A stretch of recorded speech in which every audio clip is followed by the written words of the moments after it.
Hi, welcome. It's Paul Duncan here, and welcome to the Powerful Marketing Strategies to Build a Stronger Business. So we'll just wait a couple more seconds for some more people to log on, and then we will get started.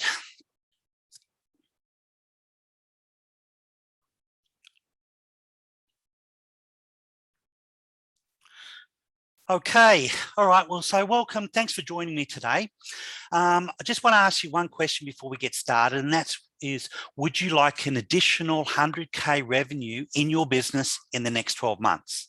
If that's you, well, you're definitely in the right place, because these strategies that I'm going to teach you today and go through are going to help you generate at least 100K in any business, any industry. Now, why am I confident in saying that? It's because I do it every day with my clients. I take them through around probably 8 strategies that I've got under my belt. Normally pick 1 or 2 of them out of there. We concentrate on those, and that's what pretty much generates that. So anyway, let's get started. So why should you listen to me? Well, if you don't know me, my name is Paul Duncan. I'm a business coach and marketing strategist. Now, it's been my passion in helping business owners succeed for over 20 years. Now, I'm a best-selling author of a book called Dominate Your Market, and I've written various other books and ebooks, including the 45-minute business breakthrough sessions. And I've been working on, for the last couple of years, a series of books that I call The Recipe for Success, which goes into things like strategic marketing, digital marketing, even to financial success in your business. Now, I've owned and operated over 20 different businesses, including a highly successful food franchise business here in Australia. And I've recently, about a year ago, I was certified as a business advisor for the state government. So I have access to government funding and a few other things as well. So if you want to know a little bit about that, reach out, email me or direct message me, and I'll be able to tell you about that. So I just want to tell you a quick story before we get into the presentation, just of what's brought me to speak here today. Now, I want you to think back when you were at school. Did you have a job when you were at school? I mean, you might have worked for a fast food place. You could have worked for a checkout chick or shelf filling at a local supermarket. Well, what I did was I had a paper run. So you might remember the paper runs. We hopped on our bikes after school and we delivered the papers. Now, even to this day now, I do things differently. I zig when other people zag. Now, what I did in those days is that I got my friends to help me deliver the papers. I had 3 of my friends deliver the papers for me or with me. And what I did was, at the end of the week, when I got paid, I gave them a little bit of money for helping me out, but I made a little bit of money out of it. So what I didn't know at that stage was that that was pretty much my first business. I just didn't know that at the time. And it really shaped me to be a successful business owner, because what I do is I look back on my history and what I've learned, and I try and put that into day-to-day practices. So when I left school, I went on to become a chef. I was qualified chef for the Hilton International Group.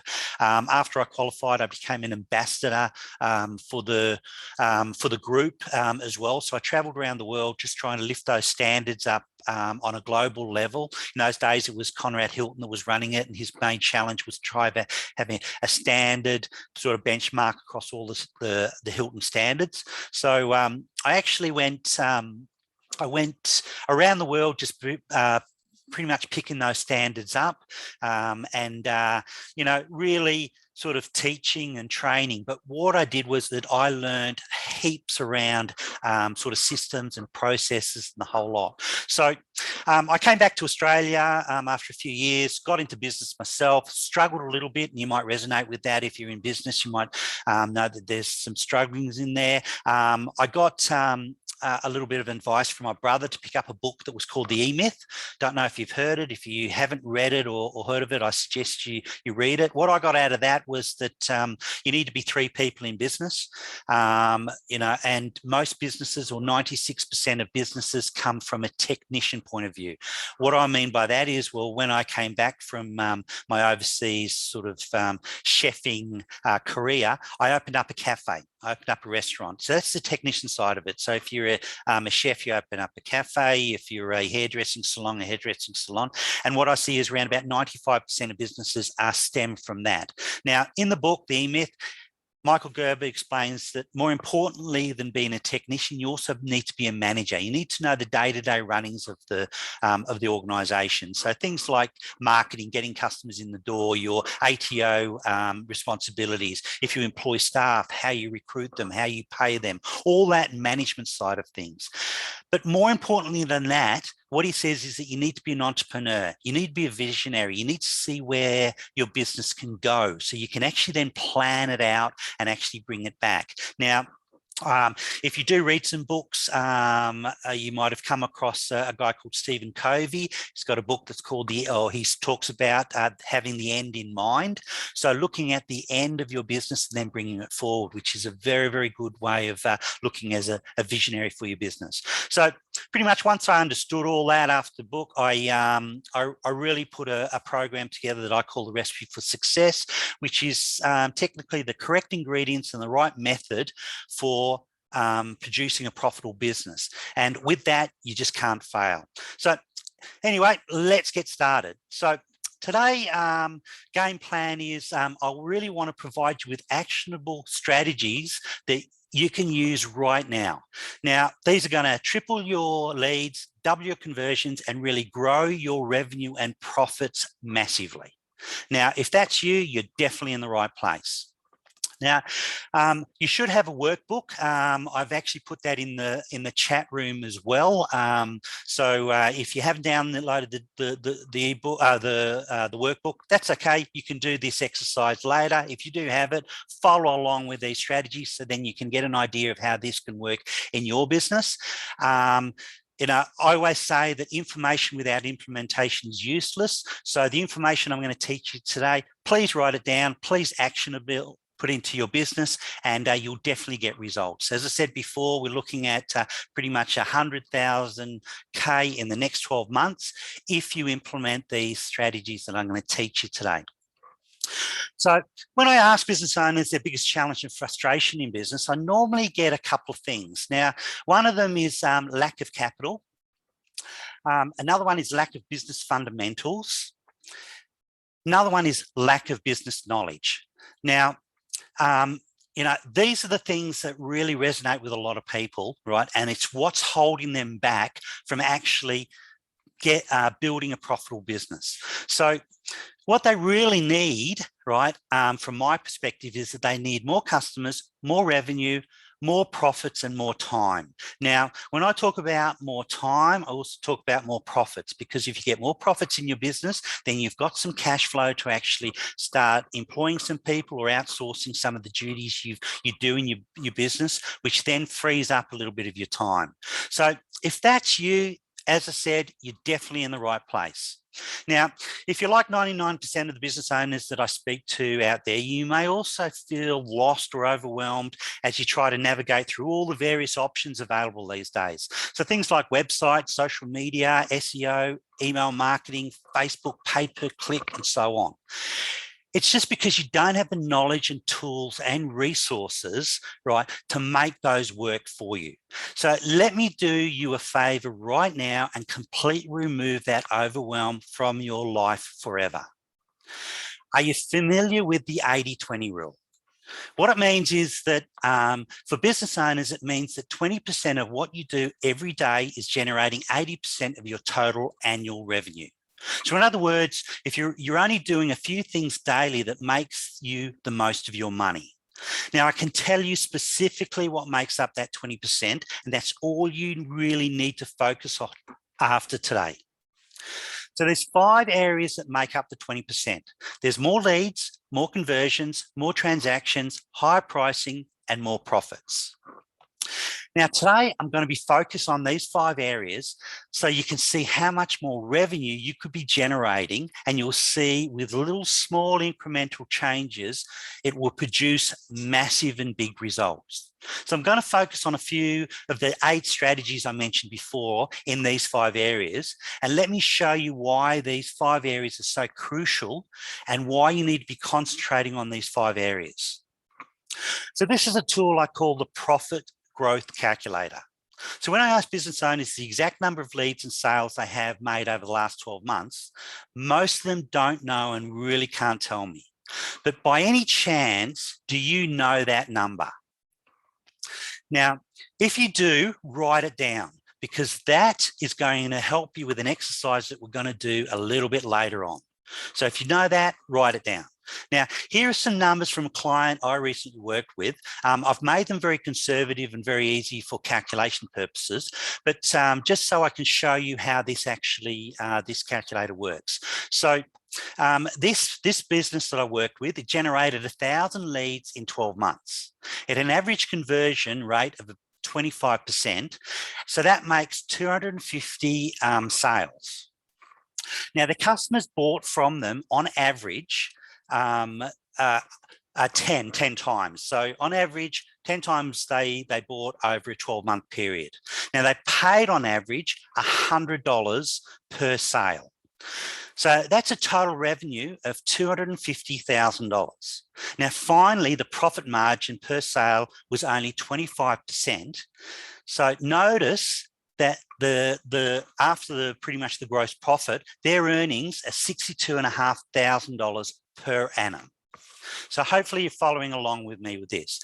But look what happens if we simply increase each of these 5 areas by a meager 10%. His leads would go from 1,000 to 1,100. Conversions would jump to 27.5%, with the total sales from 250 to 303. His revenue would really, with more transactions, would go from 10 to 11. Average dollar sale would go from 100 to 110, which then would give him a revenue of $366,000. Now, if we look at the gross profit going up to 27.5%, we now have his earnings over a 6-figure sort of ballpark. So you can see by little incremental changes, we're only talking 10% here, right? It has a massive result on the bottom line profit. But watch what happens when we go to a 50% increase. Leads would go to 1,500, conversions to 37.5%. His sales would be 563, more than double for that year. His average transactions would go to 15, and the average price increased to $150 per sale. Now, that's a total increase from $250K to $1.2 million.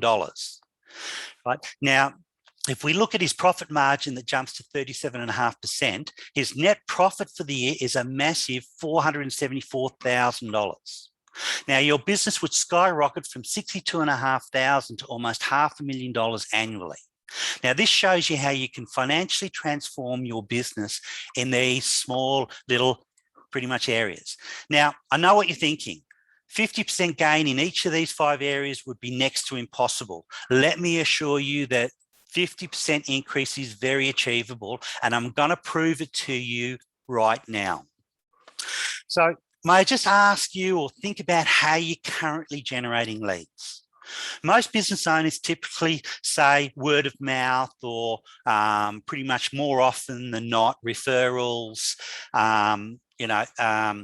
pretty much referrals, and referrals are an excellent lead source, don't get me wrong. But in fact, it may be the best one by far. But the problem is you never know when you're really going to get them. They're not reliable, and you certainly can't generate them whenever you want. So let me ask you this. How many of you have a website? Do you know for sure how many leads your website generates every month?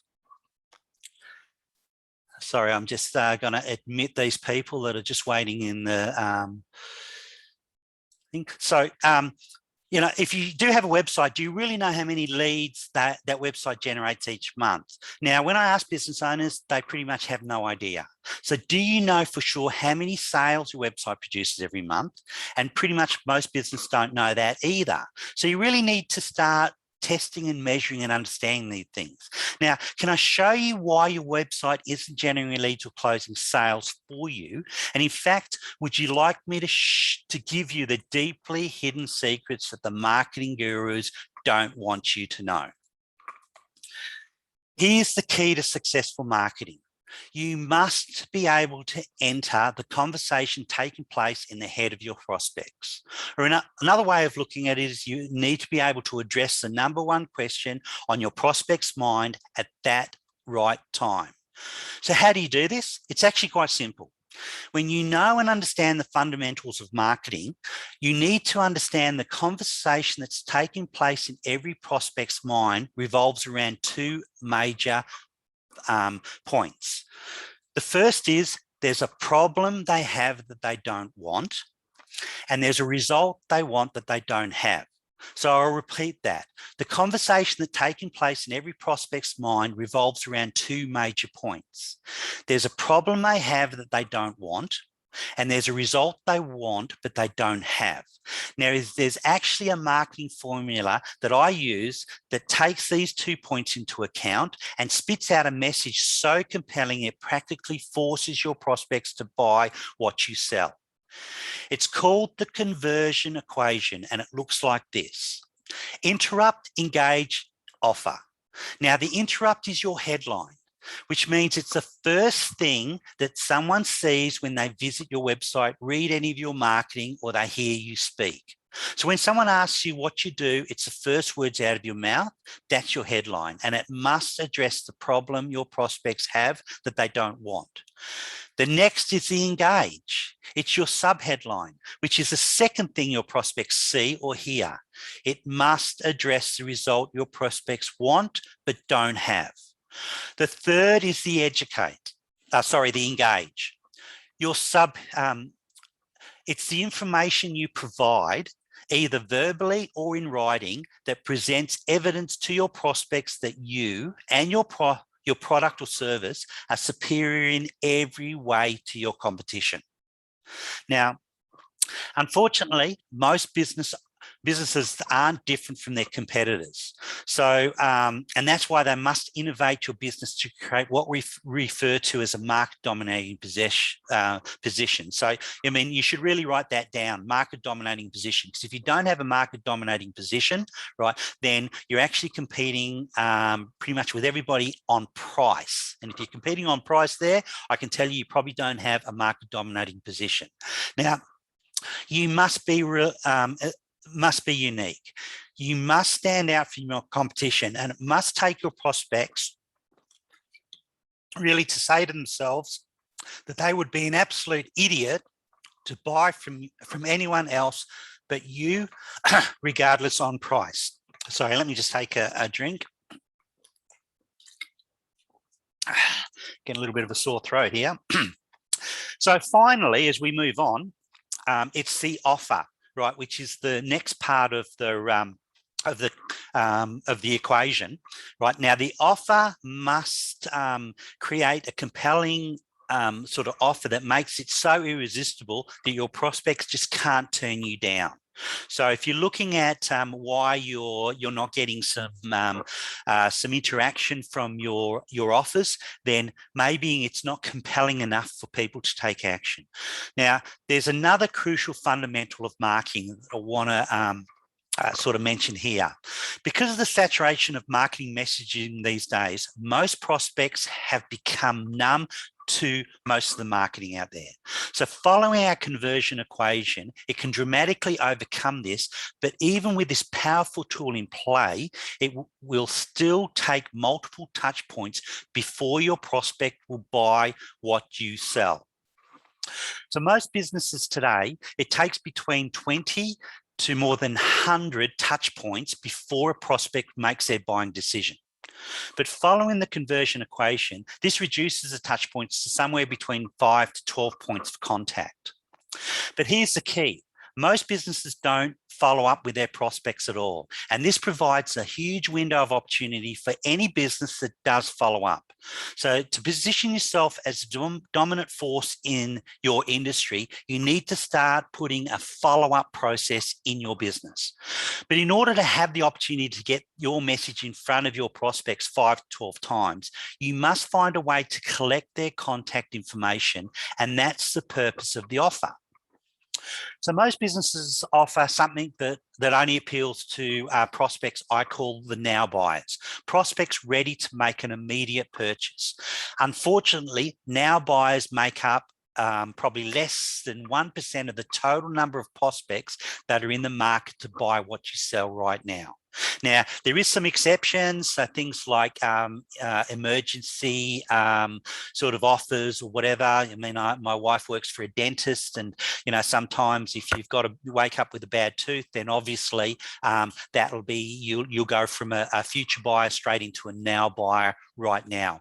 But the purpose of this is that most businesses, they market out to pretty much the 100% of the market, right? 99% of them is future buyers or soon to buy buyers, right? There's only really 1 to 5% of really people that are interested right now to purchase your products. So these businesses typically offer pretty much on their websites, free consultations, a discount, a coupon, a free assessment, a complimentary quote, for instance, or the biggest mistake of all, call us. For most businesses, all of their marketing material, like their website, I said before, their business card, all this, their phone number as their sole offer. Now, that only appeals to that 1% of the now buyers. The remaining 99% of viable prospects are investigating and trying to generate information about what you sell. They're searching for information because they want to determine who is offering the best value. So, you see, prospects don't shop price, they shop value. You probably heard that plenty of times before, but are you following that? The only reason prospects consider price is that most businesses don't give them any other value proposition to consider except price. Remember what I said a moment ago about making your business unique, creating a market dominating position? Most businesses don't do that. And since they, and all their competitors, mind you, look exactly the same, prospects are forced to shop price. So with these fundamentals in mind, let's see how your marketing and website stacks up. Now, I use a bit of a tool I call the conversion equation evaluator. Now, it actually forms or it actually measures the success profitability for any marketing you use in your business on the 5 areas of your marketing, but it also goes into the 4 areas of the conversion equation that we've just spoken about, as well as the overall look and format of your marketing. So when I use this to evaluate most websites, on a scale of 0 to 5, with 5 being the best, most sites rate 0.8. So your marketing really needs to rate at least 3 or higher to be successful. Now, by successful, I'm referring to making you money. In the case of most websites, this tells me these websites don't compel their prospects to take action. So let me show you a website that I recently revised for a child psychologist. Then you can have a look at your website and see what I mean. Here is a child psychologist's original website. This is a typical for his profession, and 99% of his colleagues' websites look exactly like this. Notice the generic headline: Parenting, Advice and Resources from Dr. John Smith. He must have that headline because he's attempting to be all things to all prospects. Basically, this doctor helps parents deal with adolescent children or adolescent problems. But look at the 9 areas of his services. Okay, emotional disturbed kids, behavioral problems, teen pregnancy, peer pressure, and so on. So let's compare this site with the fundamentals we just discussed. First, you must create a market dominating position. This doctor could actually create 9 of them. Simply positioning his speciality in each of his 9 individual areas of treatment. But for today's exercise, let's just focus on the top condition on his list: emotionally disturbed kids.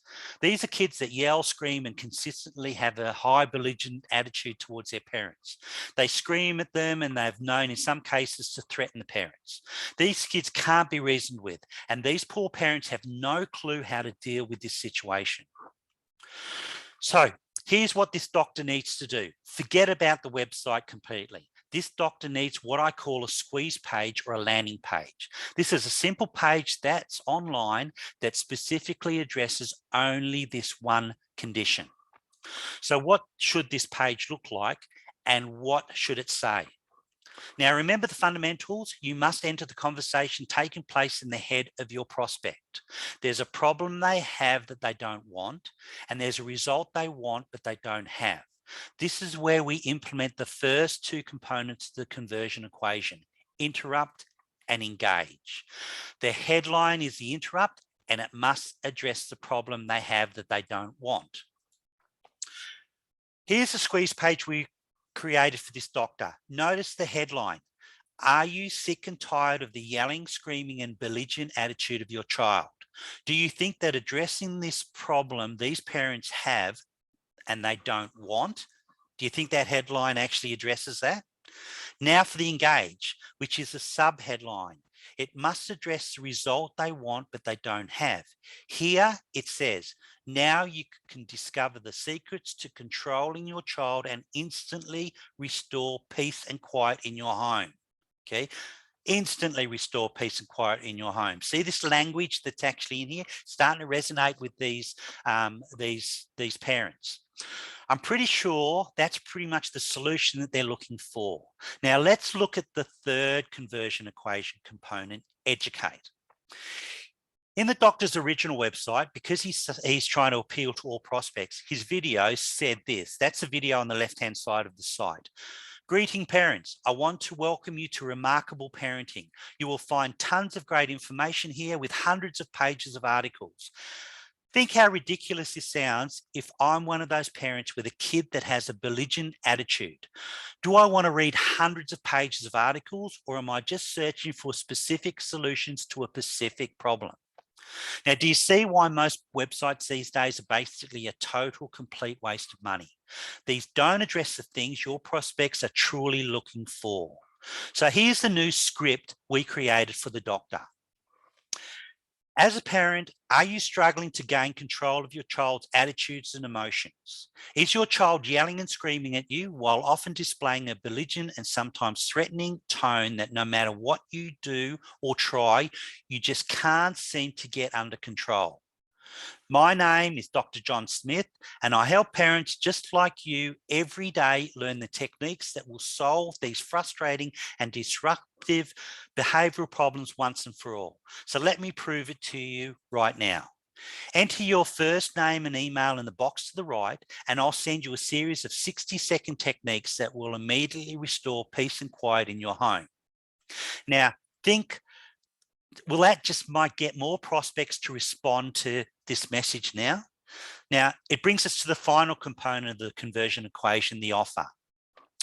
Look at the doctor's original offer. It was for a free consultation. The only prospects that will accept that type of offer are those now buyers. And remember, that's less than 1% of the total number of prospects looking for this type of help. When your offer is to call me and basically says you are trying to sell to me, we're so used to getting the non-stop sales pitches these days that we resist calling anyone because of fear of being sold to. But most people these days don't answer their phone unless they recognize the caller ID anyway. So this type of offer is called an incentive offer, and incentive offers only work for common purchases, like I said before, emergency situations and impulse purchases. Now, remember, most prospects don't buy until they've been exposed to your messaging somewhere between 5 to 10 times or 12 times. Now, if you tell your prospects to call you, and I guarantee that most won't, how do you keep marketing to them? right? Pretty much, obviously, you can't. So the secret to effective marketing is to offer what most prospects truly want, and that is information. So look at the sentence in the child psychologist's video script. Enter your first name and email in the box to the right, and I'll send you a series of 60-second techniques that will immediately restore peace and quiet in your home. This offer is zero risk to the prospect, and it offers them something that they truly want, a solution to their problem. Now, they can receive it by simply providing their name and their email address without having to speak to anyone. That's why the offer on this Dr. Squeeze page says, learn the secrets to gaining and maintaining control or complete control over your child in less than 30 seconds. Now, this is a highly compelling offer that would appeal to majority of prospects directed to this page. Now, can you see why we call this a squeeze page? There are no navigation buttons on this page like a website to distract the prospect. In fact, there's only one action that they can take: enter their contact information. Otherwise, they have to close the page completely. Then we can redirect them to the doctor's main website to see if there's something else that might grab their attention. That informational offer provides them with proof that this doctor can actually get them the results they're looking for. And then within that information is an offer for them to schedule a consultation with the doctor, which they are now more likely to do. Now, consider the numbers for this doctor's original website.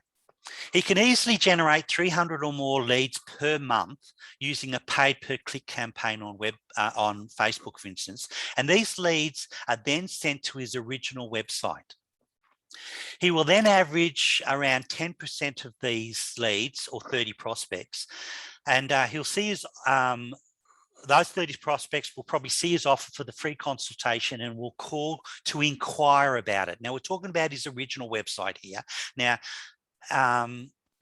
just see what I said. I said inquire about it, right? Not request it. So pretty much 1 out of the 10 that will call, only 10% of them will actually consent to the consultation, which equals probably about 3 prospects. Fortunately, for most professionals like this doctor, they typically convert 100% of the prospects they get in front of. So these 3 prospects will more than likely become patients. Note that out of 300 leads, the doctor winds up with 3 new patients. Now, I've had a look at some stats, and that's pretty much the average today. 1% of all leads generated will typically convert into a new client. Now, I think that's pretty terrible, and I'm trying to change that with webinars and seminars and things like that to try to educate people a little bit more. So let's look at the doctor's new squeeze page as an example. First of all, right, let's leave the numbers at 300 per month. That squeeze page wouldn't impact that number whatsoever because he's still doing his pay per click ads. But let me ask you this, and give me your open and honest opinion. Do you think this new page will increase the number of prospects that will request this doctor's secrets to gaining and maintaining complete control of their child? Now, remember, the doctor was getting 10% with his old site. What percentage do you think would request this new, more compelling offer? Now, some people would say, between 50 or 70%, but, that's fine. But let's say conservative today, and I've put up there 20% that would request his new offer. So hopefully you're coming along with me on this. Now, this is all about history before. I do this with my clients every day, and I measure their results, and it is a lot higher than 20%, but for today's exercise, I just want to try and keep it as conservative as possible. So that would mean 60 prospects would receive those secrets and actually see for themselves that this doctor's methods really work. And once they do, what percentage of those do you think might request the consultation with the doctor, which is in that offer? Remember that originally was just 10%. Do you think somewhere between 50 to 70% again? But we know he originally converted 10%. So to be really conservative today, I just want to leave that conversion rate at 10%. So So out of 60 prospects requesting the doctor's secrets, 6 of them now request the consultation. Now, let's assume, like we did originally, that the doctors converts all 6 of them into patients. That's an additional 3 patients per month. Now, let's say the doctor only charges $800 for his services, even though in reality he typically charges 3 times that amount. 800 times 3 new patients is an additional $2,400 per month, which is an annual increase of $28,800. Now, that's obviously a dramatic increase in revenue, and we've kept these numbers very conservatively. But what I'm trying to do is to try to give you the ideas of what it can do in your business. So let me ask you this. Do you think this strategy could get similar results for your business? So let's work it out. Right, just think about how many leads you would generate in the last month in your business. Just put 10% on it and times that by your monthly revenue, then times it by 12. And that'll give your increase or your annual increase in your business. So, I'll say that again, just look at, how many leads you generated last month. Add 10% of that to it and then just times by 12, and that will give you your annual increase just by using the strategy, right? If you're using the workbook, write it in your workbook under marketing and advertising in the first section. Now, I think it's going to be 10% or more, but let's just leave it at 10%. So I'll just give you a minute just to write that down if you're writing that down, and I'll just have a drink.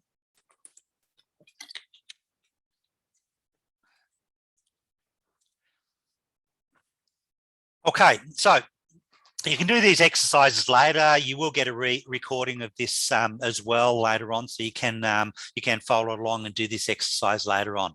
So let's move to the next phase, which is lead generation strategies, which joint ventures is one of the best ones that I find in a lot of businesses. Right now, do you currently have an established joint venture partnership?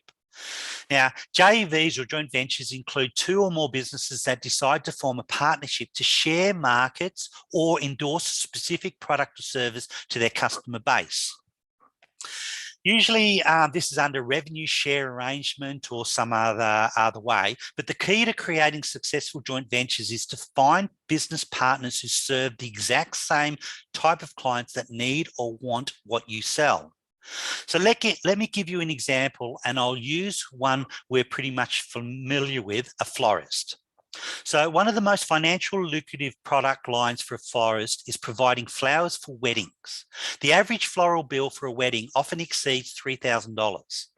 So this is for the ceremony and the reception. But what we discovered about florists is they fall into what we refer to as an event chain. Now, event chain simply refers to a series of businesses that customers purchase from a specific sequence. So this is a typical event chain of vendors when someone is getting married. For example, a wedding will never take place until an engagement ring is purchased from a jeweler. So a jeweler is at the forefront of every wedding chain. Once the young lady accepts the engagement ring, this event chain kicks into gear. First, the young lady knows exactly where she wants to get married. So the number one on her agenda is to book the church or chapel where she wants the ceremony to be held. Second on her list is to line up the wedding planner. Weddings today is a really big deal, and often women like to use these services of a professional wedding planner. Next up, she wants to secure the venue for her reception. She knows most venues book out months in advance, so locking in that venue is high on her priority list. After that becomes the wedding dress, so she begins to search for the perfect dress at an affordable price. Next is our florist. The bride-to-be will want to begin selecting the floral arrangements for both the wedding and the reception. Then after the florist comes the wedding cake, the printer for the invitations and the thank you cards. And depending on the financial ability of the bride-to-be, she may also be interested in hiring a limo, a DJ for the reception, a travel planner for the honeymoon, the hotel, catering, and the list goes on and on. Now, this event chain is typical of this industry. And for most florists, it specifically identifies a multitude of potential and very lucrative JV partners. But here's why this becomes so important. Every business above the florist has the potential to endorse and send prospects to the florist. Unfortunately, the florist has no control over that flow of prospects. Every business above the florist controls the JV relationship. So it's critical that the florist creates such a compelling offer, like I mentioned before, and a relationship with these businesses that they feel obliged to send prospects their way. But here's the even better part. The florist does control the prospects below them, or the businesses below them. They can establish some specific processes and procedures to make sure their customers use these businesses, and the florist can then negotiate a compelling offer with these businesses as well to give them some financial return. So let's just look at some numbers, because I'm always a numbers person. Let's say this florist cultivates a JV relationship with at least one of each business throughout this entire chain.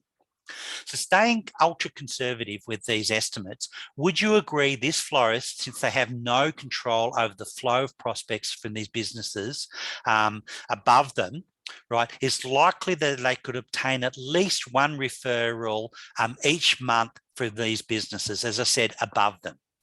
So would you also agree conservatively that since that florist does control the flow of prospects to the businesses below them, they could easily send at least one referral to each one of them each month?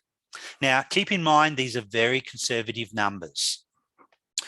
Since the average floral bill for a wedding is $3,000, excuse me, then just one referral per month from one of the businesses above the florist increases their annual revenue to $36,000.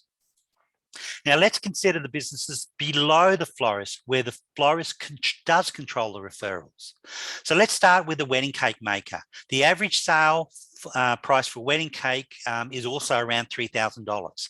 And the florist could easily negotiate a 10% referral fee. So just a single referral per month produces an annual increase of $3,600 for this florist. So let's consider the printer. The average sale for printing for weddings is $1,000. I've got a client that I'm running through in this chain, and he's a printer. Okay, and he's making massive results from it. But the florist, again, could receive a 10% referral fee from that printer. So that single referral per month could really produce an additional annual increase of $1,200. Now, if we stop there, this florist has just received their annual, could increase their annual revenue by over $40,000. And that's using ridiculous conservative numbers. Imagine if you could continue to add up the revenue produced by all the additional referral fees the florist could earn from all the other vendors in the chain. The same process could be true for businesses that aren't in the chain. So if you're looking at, I don't have a chain, right? Then, the florist could simply identify partners who serve the exact same type of clients that need or want what they sell. So, if you look at this, right, it looks easy, but actually it's not. And here's why. You not only have to properly identify who would make an excellent joint venture partner for your business, but you also must determine the order to approach each one and how to approach them and when to approach them. It's critical you do this properly, or you wind up burning through all your potential JV partners and come out with nothing in return. So let me ask you a quick question. Just off the top of your head, how many potential JV partners would you estimate might be a fit for what you sell? Now, conservatively, how many referrals would you estimate might be possible if only 6 other businesses were compelled to refer their customers to you for additional purchases? Just have a little think about that. So let's say you only get 3 referrals every month that buy from you. That's less than 1 per week. How much additional revenue would that add up monthly? Just think about that. 3 referrals a month, and that's pretty much not many. How much would that increase your revenue in your business? Now, I want you just to add up your average dollar sale by 3, times it by 12, and it will give you the annual increase in your revenue. Write that down in the workbook or on a piece of paper if you've got that, or you can come and do this exercise later on. But the one thing, before we move on, is remember earlier I mentioned the critical importance of creating a highly compelling informational offer that would promise so much value to your prospects that they would knock your doors down to get it. Suppose the florist offered this informational marketing offer to their prospects. 5 things every bride should know to avoid a disaster on their wedding day. This offer would place tons of prospects into a drip campaign and result in a tremendous increase in sales. Now, these new sales can then be referred to your new JV partners, and you collect the multiple referral fees every month that we mentioned before. This would absolutely dwarf the revenue we just uncovered for you before. What I find really exciting about JVs is that this strategy I help my clients implement immediately, and it begins generating instant cash flow for them almost immediately. So let's keep going, because I've got a lot of information and a lot more revenue that I can find for you. So far, we've only discussed 2 lead generation strategies. So, I have many more. So if those don't resonate with you, reach out, we can discuss other ones. Now, let's discuss a couple of lead conversion strategies, and let's start with downselling. So do you currently have a downsell strategy? Downsell is nothing more than offering a prospect an alternative at a lower price when they decline your original offer. The goal is to turn the prospects into a client, so you can not only realize some short-term financial benefits, but you gain the opportunity to do business with them again in the future. So here's an example. A local health club always tries to sell new members a 12-month or full 1-year membership. If that fails, they try to downsell them into a 90-day health makeover membership. If that fails, they may go to a 30-day or possibly a 1-week trial membership. They know if they can get them to buy something, the odds of staying with them long-term goes up massively. But consider the florist. Most guys show up at florists to buy roses for their better half on Valentine's Day, their birthday, their anniversary, Mother's Days, and all those special events. But suppose a dozen roses cost $60 and the guy doesn't have that much money to spend. Since he has flowers on his mind, do you think he would consider an alternative that was just as romantic for $30? So do you realize if the alternative cost only $30 and that florist only used that downsell once each day, which is highly conservatively, that would add almost $9,500 in annual revenue. Now, that's just one possible downsell opportunity. Suppose they had floral alternatives for weddings at a lower priced option, or for funerals or something like that. What is, what's your typical price point? Do you think you could come up with an alternative for half price?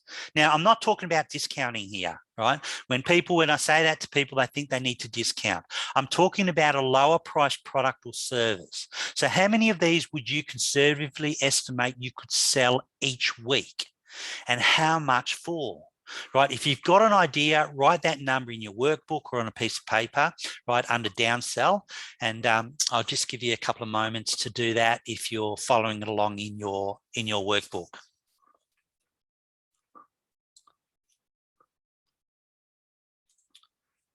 Okay, so now next conversion strategy I'm going to talk about is how to create a revenue producing drip campaign. As I said before, compelling offers, you need to get their information and put them into a drip campaign. So Remember, on average, less than 1% of prospects are now buyers. 90% are not ready to purchase that day, but many of them will buy sometime in the future. If you continue to nurture them by staying in touch on an ongoing basis, right, you will then start getting some sales. But unfortunately, the vast majority of small businesses that I meet rarely, if ever, follow up with their prospects after their initial contact. So I'm sure if I research your industry, I wouldn't be able to find any other business like yours that has in place what I call a drip campaign. So why is that important? So listen to me very carefully. I mentioned this earlier, but I really want to reinforce it right here.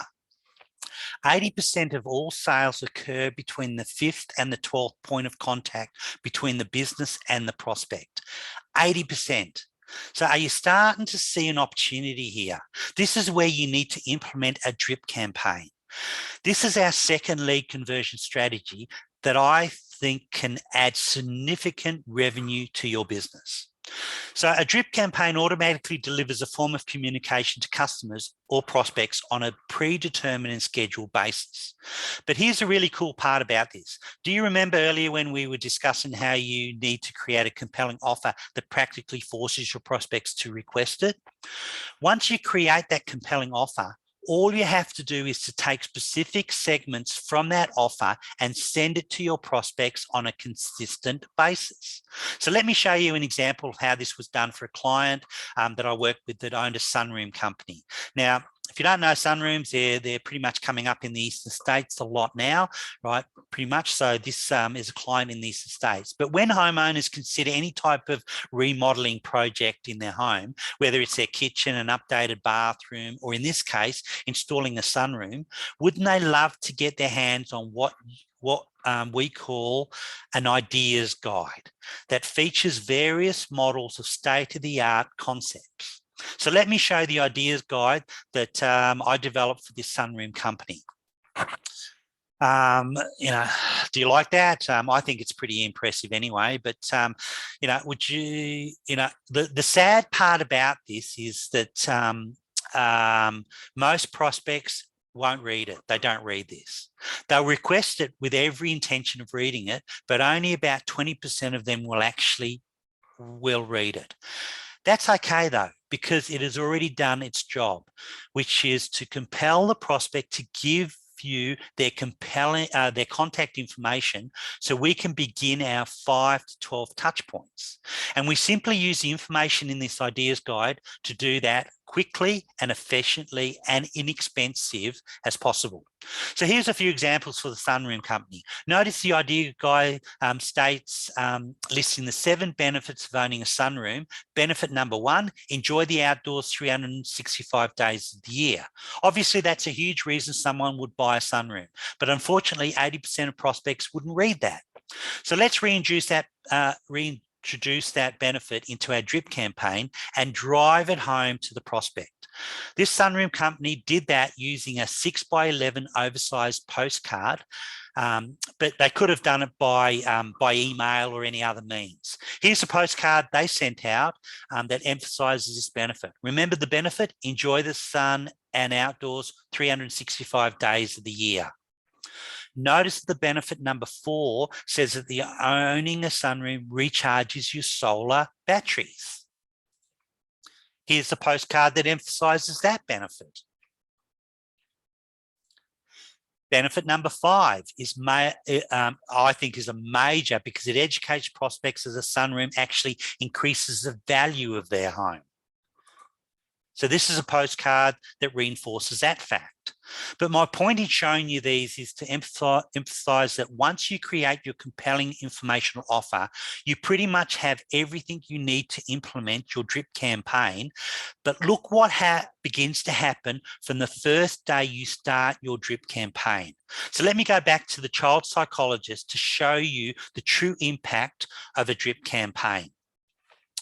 If the child psychologist generated 300 leads per month, as we mentioned before, right, pretty much on average, 60 prospects that would opt in for his informational offer, as we said before, and of those that did, 6 of the 60 would become patients of his. So that means 54 prospects did not buy his services yet. Okay, remember I said now buyers and future buyers. We've got 54 prospects that did not buy his services. These are the prospects that now begin receiving the doctor's drip campaign. Out of those 54 prospects, an additional 2 of them will typically buy in the next 30 days. This is a pattern that continues month after month for as long as the doctor continues to stay in touch with these prospects and continue to offer them value. Every month, 54 new prospects go into the top part of the funnel. And here's the numbers, right, over the first year. Now, let's just take a moment to look over this graph. Notice the last line. 32 are still left in the drip campaign, with the rest becoming clients. So this is over a 12-month period. 54 go into it, right? And they start filtering through. But after it, he's still got 34 left in the drip campaign after that. So at the end of year 1, the doctor will have generated 3,600 new prospects. Now, 72 of those new clients through his squeeze page, but then the doctor produces a staggering 156 new clients through his drip campaign, and that's just in year 1. So I hope you're following me through this little bit of an example. This growth pattern continues year after year for as long as the doctor maintains this sales process. Now, this is from history from my child psychologist over the last pretty much 2 years. And as you would respect, we've gone through a little bit of uncertain times. So he still had some growth in keeping keeping contact with his people. But the problem that he's got that came across is by month 12 of the first year, the doctor was generating 30 new patients every month. Now, this number he could not handle logistically. There was a limit on the number of patients this doctor could reasonably handle, and that's when that number is reached, this doctor can literally stop all his lead generation efforts and let his drip campaign continue to produce additional patients far into the future. So what he did was he stopped all his marketing campaigns, everything. He went out there and just used the drip campaign to generate future clients coming through. So now let's calculate how this strategy will impact your business. If you could create something like this in your business, remember 80% of sales take place only after the 5 to 12 points of contact, and none of your competitors are doing anything like this whatsoever. I can pretty much guarantee that. Since you will be the only one in your market with this in place, you can logically expect to see a dramatic increase in both sales and conversions. So what type of drip campaign can you create? How much more extra revenue do you think you could create in your business? Even if you only converted 10% from your drip campaign over the next 12 months, what does that look like for you? Now, however, for the purpose of today's exercise, let's just calculate and say 10% conversion rate for your drip campaign. Work that out if you're working through the workbook. Look at 10% of your total, write that in your workbook under drip campaign, and it will give you it'll give you an idea of how much impact drip campaign could make in your business. So, as I said, let's stay ultra conservative for this. And I believe that you could, get pretty much double, right, your amount each 12 months going forward of what you're actually getting right now. So that's pretty exciting, I believe. So, I also believe that if you nurture your prospects and keep in contact with them, you become an authority in your market because you come pretty much face to face with them all the time, and you're actually giving that information on an ongoing basis. So let's move on to our third profit formula area, and this involves increasing transactions with your prospects. So in other words, getting them to buy from you more frequently than they do right now. Now, there are 2 powerful revenue strategies that I like to use, and it's upselling, cross-selling. Now, I believe these strategies are one of the fastest and cheapest ways to increase your transactions. Offer more products or services to your clients. Now, sorry. Now, you know when you go to McDonald's, right, and the kid behind the counter asks if you would like your meal supersized, that's upselling. But if that same kid then asks you, would you like an apple pie to go with that meal, that's pretty much cross-selling. So upselling means offering a higher grade or quality or size of item that the customer may be interested in at the point when the customer is ready to buy, where cross-selling means offering another product or service which complements the item the customer is interested in at the point when the customer is ready to buy. Now, here's what most business owners don't realize. 34% of prospects will buy additional products or services at the time of their original purchase if they're asked to do so. Most businesses never ask them, and they lose out on this massive opportunity to dramatically increase their revenue. Now, do you know that last year profit from McDonald's from asking the question, would you like fries with that, was $1.8 million in extra revenue. Now, that's a lot of fries in anyone's language. So let me show you a brilliant example of this. A restaurant that was experiencing reduced revenue, right, followed this advice.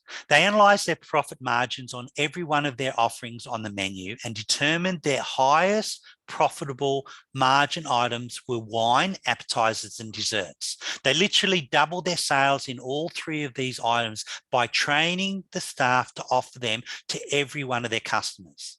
So they trained their staff to bring appetizers and a wine cart to every table before the customer ordered and offered free individual samples. Then the staff at the end of each customer's meal brought out a dessert cart and gave free examples of each dessert to everyone at the table as a way to entice customers to order dessert. Now, the taste and reciprocity instantly doubled their appetizer, wine, and dessert sales, and this ultimately increased their overall sales value to more than 25%. The restaurant dramatically increased its total order revenue by implementing an initial order upsell strategy with their wait staff. So all they did is they trained their staff to describe the more expensive entrees on the menu and give the patrons their personal recommendations. Now, you remember most patrons have a tendency to go with staff recommendations.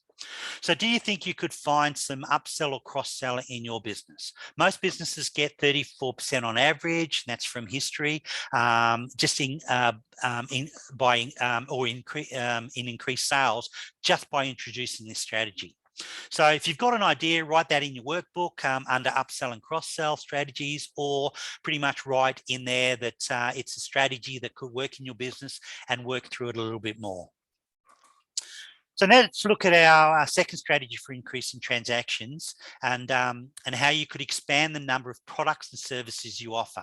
If you already provide a quality product or service, then I know your current customers will be open to a variety of items that you will introduce, recommend, or endorse for them.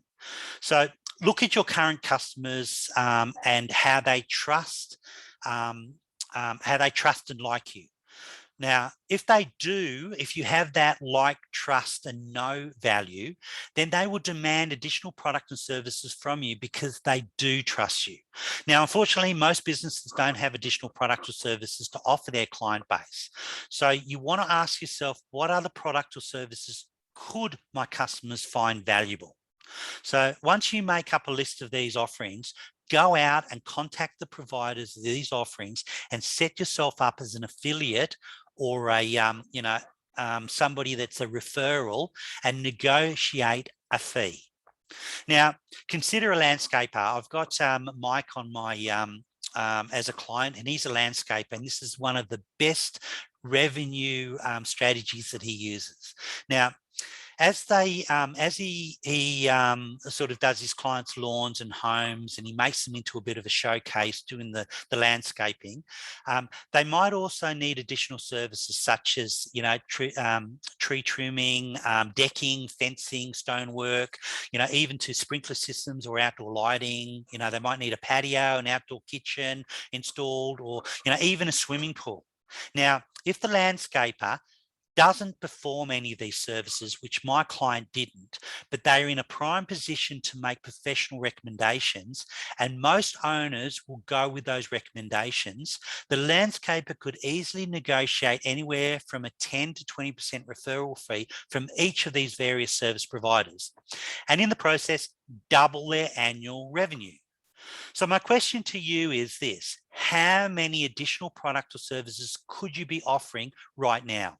How many additional product or services, right, could you contact, or providers could you contact today and effectively negotiate a deal with them that's a win-win?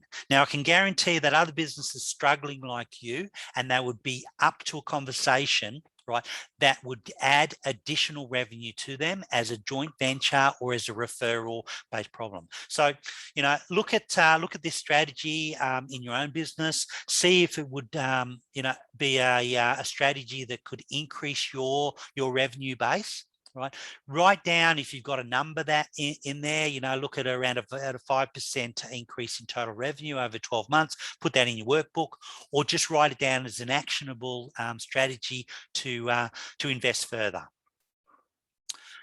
So we've spoken about a few of the 5 profit formulas, but this one is the next one is higher prices. Now, this is pretty much the 4th profit formula in the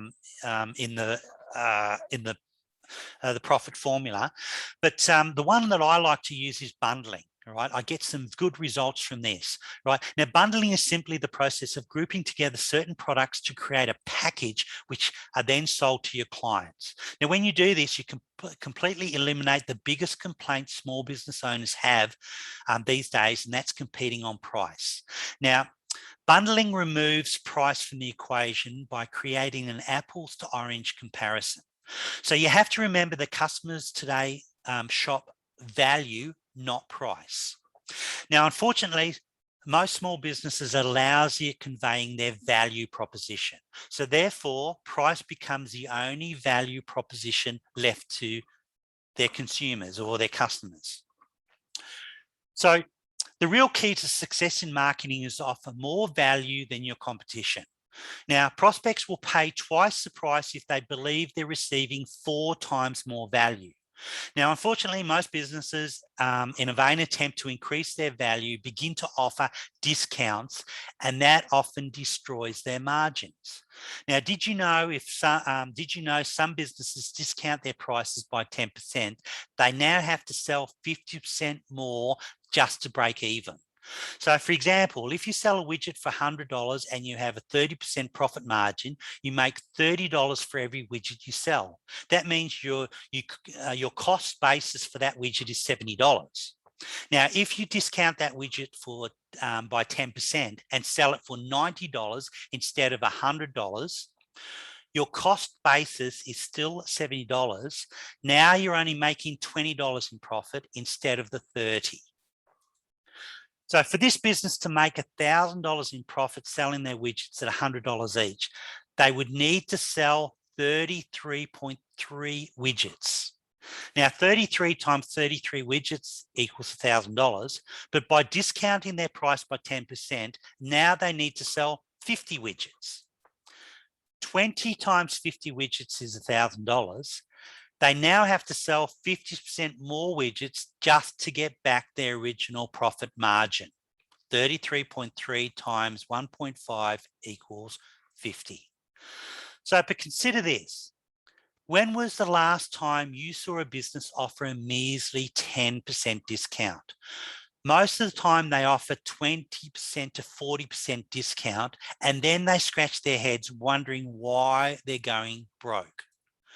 And to add more bad news on top of this already bleak scenario, did you know that the last research shows that discounting doesn't actually impact a prospect's buying decision unless that discount is 40% or more?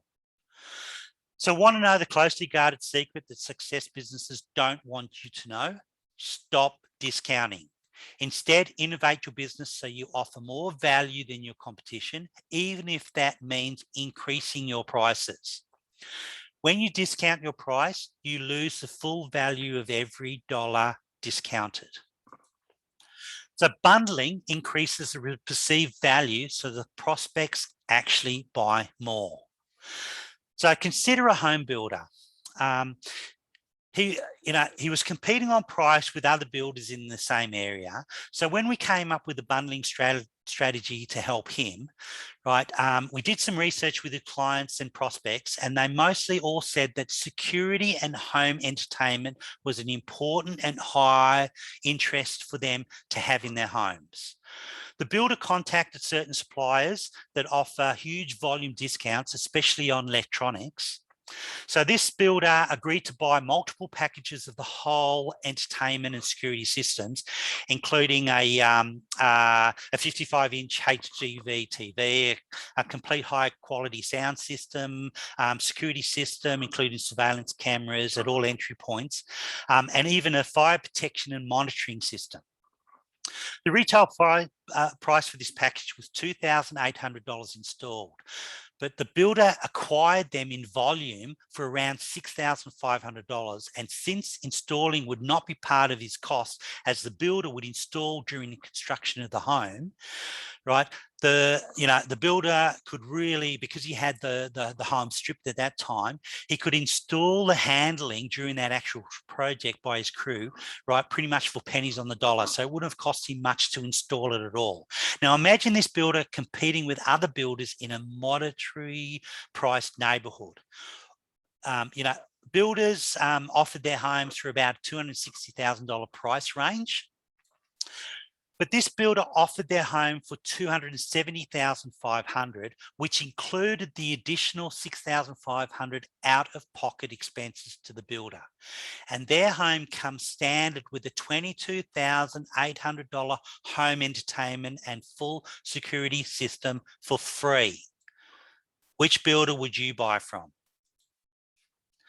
By implementing this strategy, it would allow them to possibly double their normal sales volume and almost double their overall profit pretty much in a year. So after all, they're still making around 30% profit at $270,500 because they've included that extra cost in doing that $6,500. But, are you starting to see the potential here? This is a marketing campaign specifically developed for this builder, but consider this fact. In the case of the builder, the home security and entertainment system wasn't something they normally dealt with. It wasn't something that a product or service they carried.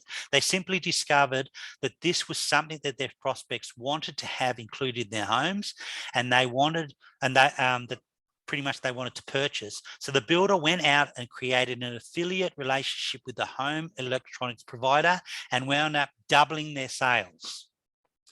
So you just need to sit down and create a list of potential products and services you could bundle for your business. So for the purpose of this, staying on time, right? Have a look, see if that's a strategy that could work in your business, and we'll move on. The next one is more profit.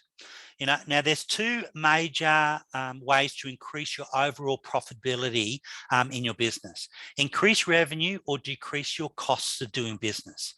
So let's look at option one.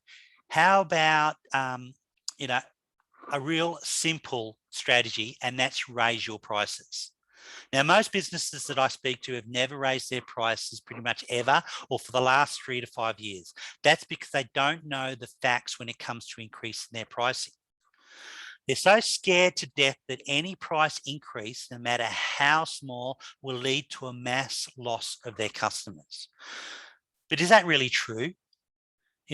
It's pretty much due to most businesses don't understand the fact of increasing their prices, right, and what the impact it has on their business. So let's look at some numbers. I've got a spreadsheet that I actually send out to my clients when they're discounting a lot. Now, in this example, if you increase your prices by 10% with a 30% margin, your sales would have to decline by 25% before your gross profit is reduced. Now, versus discounting your prices, right? If you discount your prices by 10%, and as I said before, most retail stores do 40% to 60% off on an average to get an impact, your sales would have to increase by 50% just if you discounted by 10%, right? Just to keep the same gross profit. So I had this spreadsheet made up by my accountant, but you know, what would you prefer doing in your businesses right now? If you are discounting, I suggest you stop discounting and looking at some value in your business and actually putting that in there. So let's revisit our early example. Let's say you sell the widget for $100 and decide to increase that price by 10% to $110. That small increase will really lead to a loss of customers, but honestly, I believe a few will leave, but they are most likely your biggest price shoppers that show no loyalty to your business anyway. They will beat you down on price every chance they get, and they're pretty much your D and C grade customers. And the moment you begin to start making decent profit, they will leave you in a heartbeat for the next business, willing to accept a financial, fall. But even though they will be some customers attrition, to what extent? So let's look at some numbers. The business selling this widget is now making an additional $10. All of which is pure profit right there. That's 33% profit. For this business to make $1,000 in profit selling their widgets at $100 each, they would need to sell 33 widgets. Now, just going to move on, but increasing their price by 10%, they only need to sell 25 widgets. That means just to break even, this business would have to lose 25% of its customers over a merely 10% price increase. Now, that simply isn't going to happen. Now, I strongly recommend to all my small business clients to help them increase revenue. There is simply no fast or easy way to generate additional revenue, right, by using this. Now, remember, every dollar you raise your price goes to your net profit straight to your bottom line. It's all yours. Now, what I want you to try to do is think about this strategy in your business. Right? Could it really, if you're discounting, stop discounting and start looking at increasing your prices by 10%, adding some value in there. Now, if this is a strategy you think could help in your business, write it in your workbook, because I do think it's the fastest and easiest way to generate additional revenue. And you might lose a few customers, but as I said before, they're your C and D grade customers. So, all we're really left to do now is to pretty much add up what we've discussed today. So things like the advertising, the joint ventures, the drip campaign, upselling, cross-selling, expanding your prices, cost cutting, whatever strategies you do in your business, just have a look on how that actually impacts your business. Right? How much extra revenue do you think you would get by just putting some of these strategies into your business? Now, keep this in mind that this revenue isn't just a one-time increase. This revenue will generate year after year after year, as long as you consistently execute some of these strategies. But here's the real exciting news. All of this additional revenue we've just discovered is a mere drop in the ocean. Do you remember when we started this meeting and I showed you the profit growth calculator? And if you increase each of these 5 profit formula areas by a mere 10%, you would see your annual revenue almost double. But if you could increase each of these 5 areas by 50%, your business would skyrocket from $62,500 to almost $500,000. Today, we've kept these numbers conservatively, which I always try to do. And I've kept them below 10% or 10%. Now, can you imagine what your revenue would look like with a 50% or higher increase in each of these 5 areas? Personally, think of that additional revenue is secondary, and there is something far more important at stake here. When you execute each of these 8 strategies, you just create a system for your business that will generate a consistent large number of leads. Now, I'm talking leads, conversions, and sales on an ongoing basis. This systemization of your business creates a self-sustaining model that runs on its own without you having to be there yourself. This is where you start to gain not only economic freedom, but also freedom of time.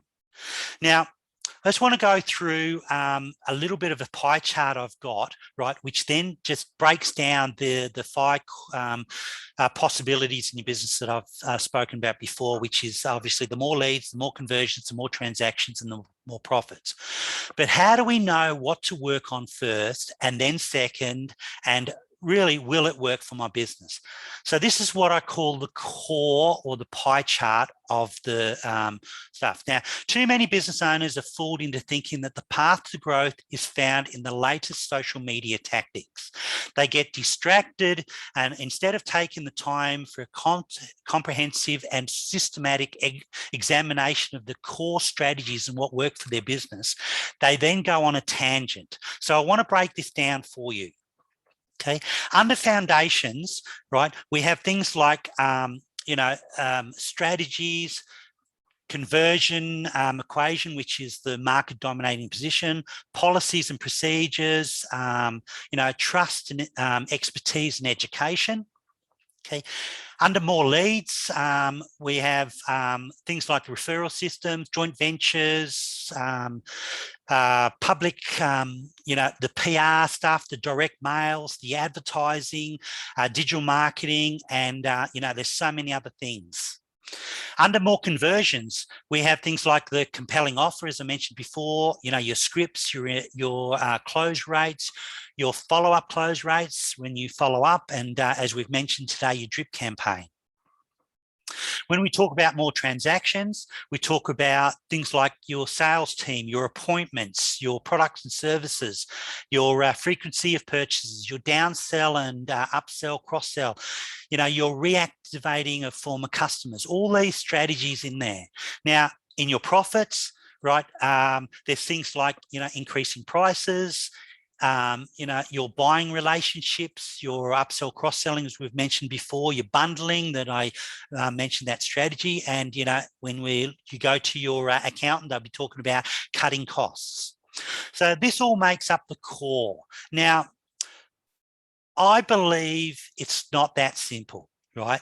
It's actually more complicated than that, because when we start breaking it down under more leads, we've got things like, your content, your, or when we break it down in your digital marketing side of it from more leads, you've got things like content, your search engine optimization, your copywriting, your e-commerce, networking, blogging, videos, your website, your social media, right? And when we talk about social media, right, we can also look at, Facebook, Twitter, LinkedIn. So we break it down into sort of components within that. Now, in your paid advertising, we could consider your Google ads, your Facebook ads, retargeting, sponsorship.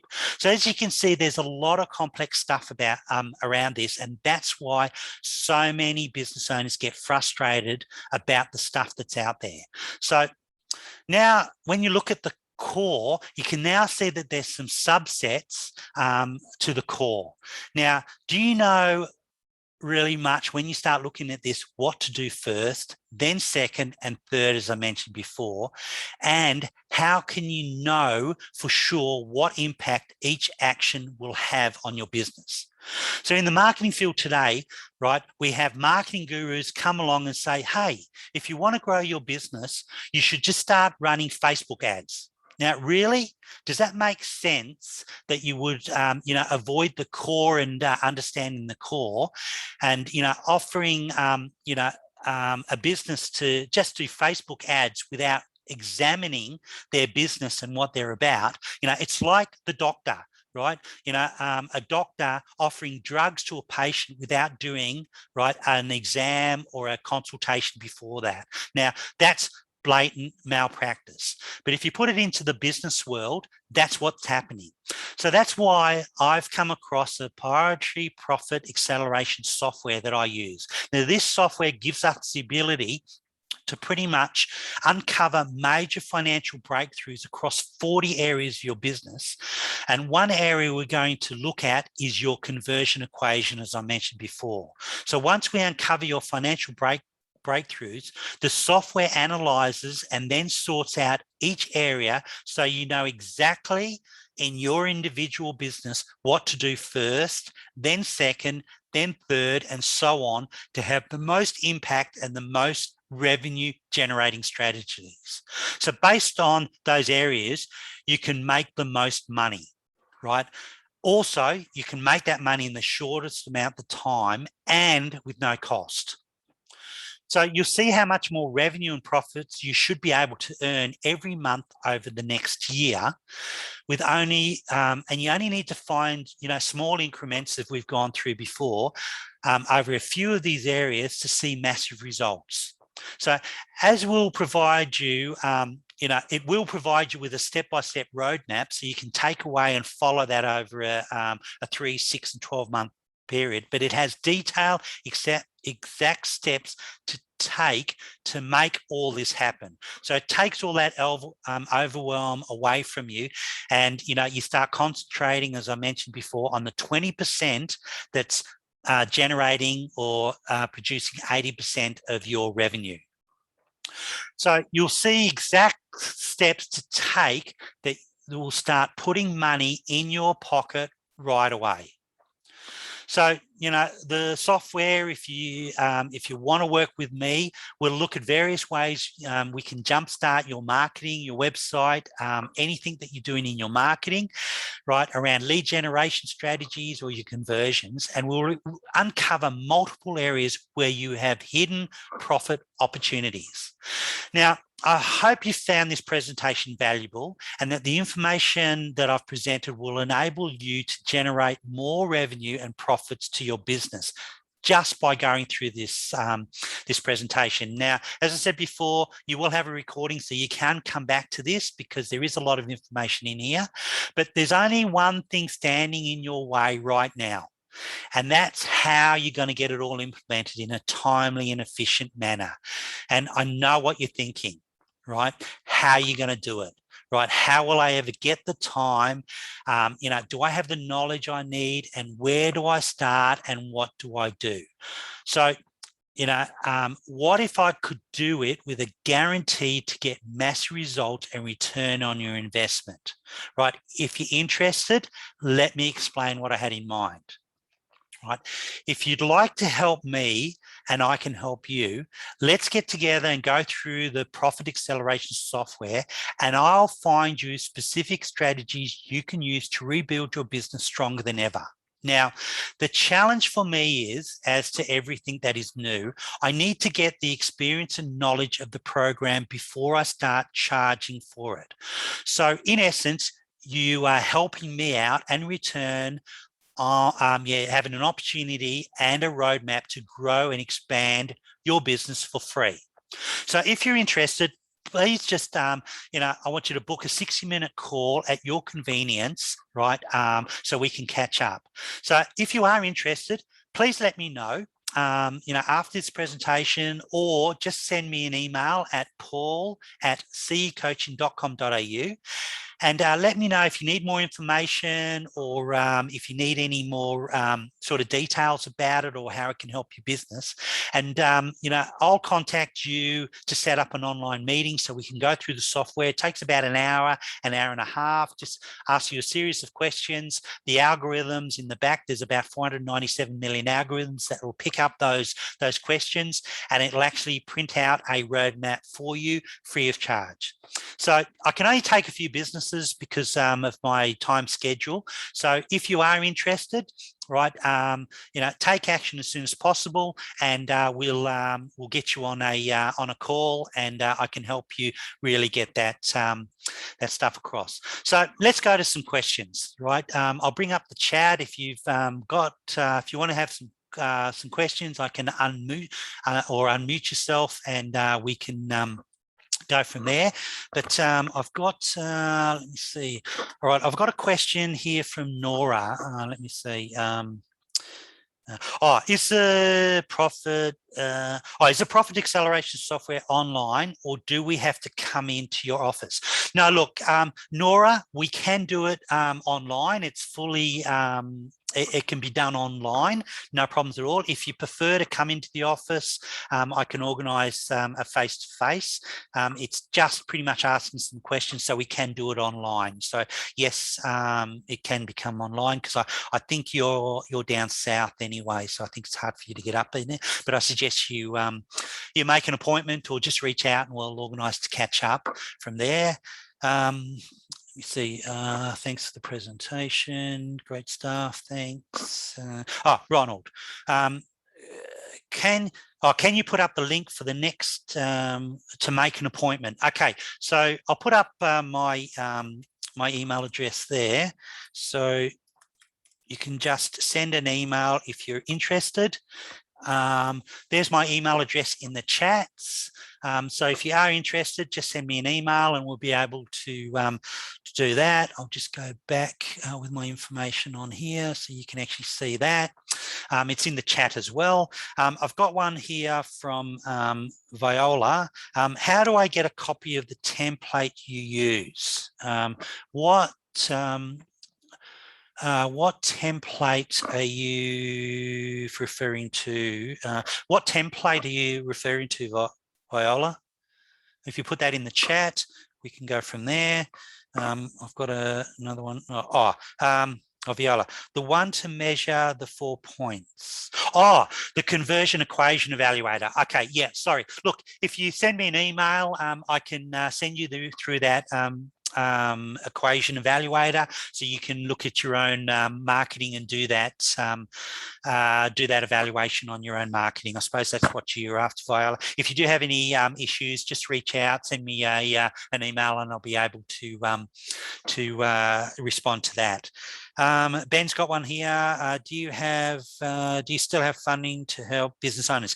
Yes. So Ben, you've been on a couple of the programs. Yes, I do have some new funding coming through for this financial year. So yeah, there's I still have the business advisory sessions, which we run all the time, which has been running for the last 5 years, which gives you an hour. I think you've taken advantage of that. There's some other government sort of processes that come out, but look, reach out, send me an email, and I'll be able to give you what's up at the moment. I'm still involved with the business stations. So if you just want to search business station, Paul Duncan, PAULDUNCAN, then my profile will come up and you can make an appointment through there as well, or just flick me an email. I've also got one from here. Thanks for the presentation. No questions. Thank you. I will send you through an email. Rena. One from here, Rena. Asking about group coaching. Okay, yes, Rena, I'm going to do starting another group coaching program on the 1st September. I know, unfortunately, you missed out on the last one. I was trying to sort of revamp it a bit. The last ones I was doing was a little bit of beta testing. So those two have been running for the last couple of months now. I am doing some more starting on the 1st September. I have got you down on there as well. So that'll be starting on the 1st September for you as well. They're actually a lot more automated. I've got some questions and answer webinars set up within those group coaching programs as well. So yeah, I have added some more content that as well. So I've got some a recipe for success 50 series, which is the 50 weeks. So we work each week over 50 weeks to get your business going. But then I've got other people that just want shorter sort of group coaching. So I've got some lead generation, which runs for 12 weeks. And I've got a Jumpstart 12, which is the 12 strategies I work, which is an 8-week course as well. So they'll all be coming out in September. So hopefully that works. Okay, so if I've got any other questions or anything else that people need to know, so Lydia, thanks for the great presentation. Fortunately, I missed some of. I would also need some more information on government funding. Okay, yeah. Look, Lydia, just send me an email.